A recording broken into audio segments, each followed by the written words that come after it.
Hi guys! Welcome to Cooking with Miss Cindy. I'm Miss Cindy from the South Brunswick Public Library, and today's recipe is going to be another quick and easy 5-minute microwave mug recipe. Having a microwave mug recipe means you're not going to need a stove, you're not going to need an oven. It's going to be all done in a mug and within 5 minutes or so. So today we are going to be making a brownie recipe, which is going to be out of this world. So let's go. Okay, let's get going on our microwave mug brownie. Let me tell you what you're going to need first. You're going to need flour, sugar, oil or melted butter, cocoa powder, plain unsweetened cocoa powder, vanilla extract, water, and salt. So the first thing you're going to do is you're going to take a microwave safe container. This recipe is for a mug. I'm doing it in here just so that you can better see what I'm doing, but any microwave safe container will work. If you have a small bowl, that'll be fine too. So the first thing you're going to do is you're going to take a paper towel and drip a little bit of oil in and use the paper towel to spread it. You don't want any pools of oil showing through or anything. You just want to be able to feel it and have it be greasy. That's going to keep the brownie from sticking. Okay, so the very first thing we are going to do is we're going to put in our dry ingredients. So you're going to need a 1/4 cup of flour,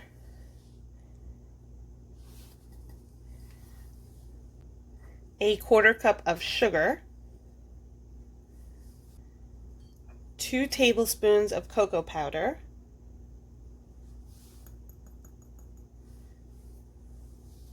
I actually still have a little bit left. Much better. And a pinch of salt. Usually when you have recipes with chocolate or even most sweet recipes will call for a pinch of salt. The pinch of salt is not going to make it salty, it's not going to make it taste weird, it's actually going to enhance the flavor. In the case of chocolate, it brings out a lot of the chocolatey flavor and will add a lot of depth to the flavor of your brownie. So I'm just going to give these a mix, make sure that there are few lumps, and make sure that it is well incorporated.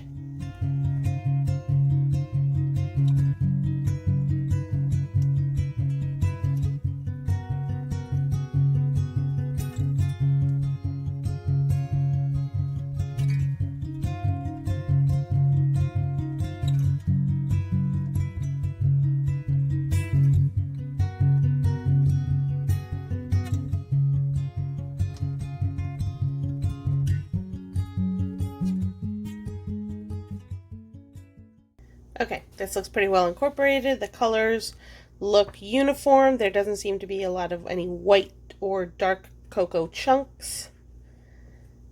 So I think it's ready. So now you're going to add 2 tablespoons of oil or melted butter. I'm using safflower oil. You can use canola oil, vegetable oil, corn oil. Add 1/4 cup of water.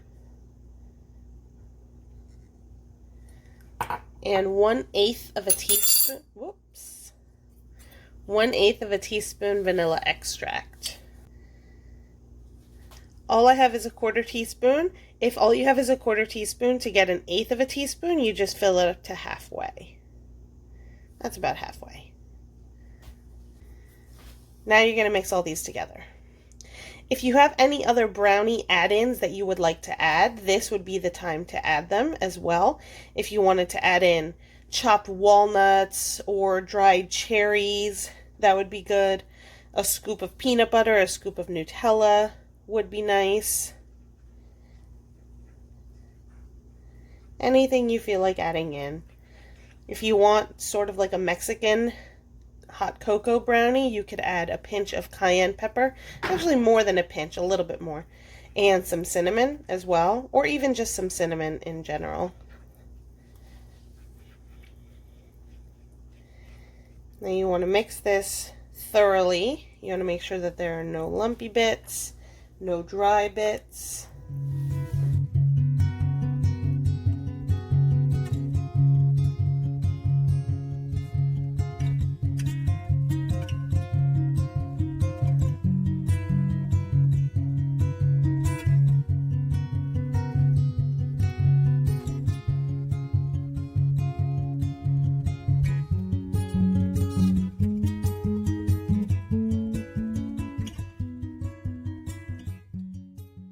This looks fairly smooth, no lumps, no dry bits. I think it's ready to go. So this is going to go into the microwave. It's going to go into my microwave for about 1:10 I would suggest starting at 1:10 and then adding 30-second intervals if you think it needs more. So this is the end result after 1:20 in my microwave. You can see that the top is nice and solid. The edges are still a little bit moist and fudgy, but that's okay. It's going to be really good. It's also really, really hot. So what I'm going to do is I'm probably going to top this with a little bit of whipped cream, but you are all done. Okay, see? Super duper easy. Now this has been cooling for about 10 minutes now, but it is still warm, it is still gooey, and I would suggest either having it with some whipped cream or topped with some ice cream. That would be great as well.